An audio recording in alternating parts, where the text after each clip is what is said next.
Greetings, it's August 9th at 9 a.m. and I'm going to take a look at the 6-hour satellite infrared map. This is not the 12-hour or the 24-hour period. We're just looking at short-term developments, new hotspots that have occurred in the last 6 hours. And first off, take a look at that little spot I talked about in the last video around Boston Flats, 4 kilometers west of Highway 97. It looks like there has been a little flare-up. This could also be controlled burning in order to finally get rid of this troublesome spot. And if we zoom in, we can see there may be a dozen, 15 heat indications. That's approximately 4 kilometers west of Boston Flats, south of Cache Creek. It's on the hillside there. That's been a difficult area. It may have already been burned, and now they're reigniting an area. Now we're going to jump over to Highway 97, Highway 99, north of Hat Creek. This extends all the way out to approximately 4800 Road.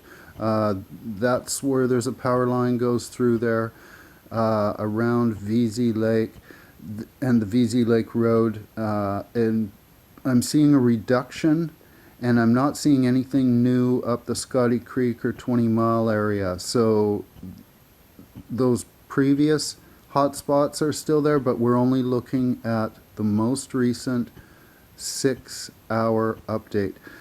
This is the area around Clinton Chasm. The only thing new is up on top of the hill. There may be control burning up there.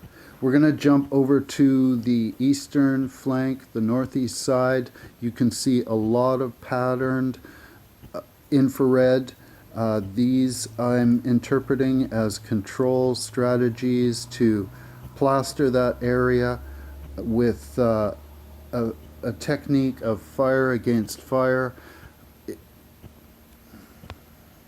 There's a lot of intensity south of Upper Loon Lake, and I don't see any encroachment towards Young Lake. There is the 2 areas approaching Deadman River. There's no apparent growth. These again look like controlled patterns, a lot of straight lines with evenly spaced infrared. Now we're going to jump to the southeast corner, and very good progress there. This is the area north of Highway 1 and the Cache Creek Hills. There are approximately 7 or 8 hot spots that have popped up, and they are well within the fire perimeter. This could be flare-ups. It could also be controlled burns. Okay, let's jump over to Windy and look at approximately 1 kilometer an hour coming from the northwest. We are anticipating a wind change that may show some signs around Friday, 12 a.m., increasing slightly in velocity, and then on Saturday, clouds building, and with a potential for rain on Sunday up to 4 millimeters.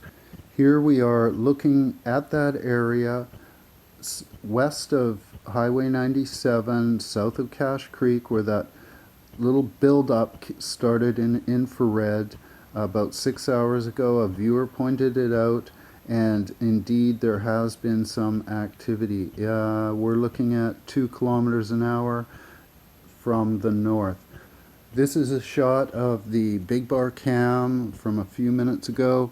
Again, it looks very smoky, hazy, stifling, stale air, and we will check back here and see if we can find some sort of indication of a wind change. So there is a few hot spots that have popped up in the far south area of the Elephant Hill fire perimeter, not far off from where this entire situation developed. We're going back there again to look at some flare-ups.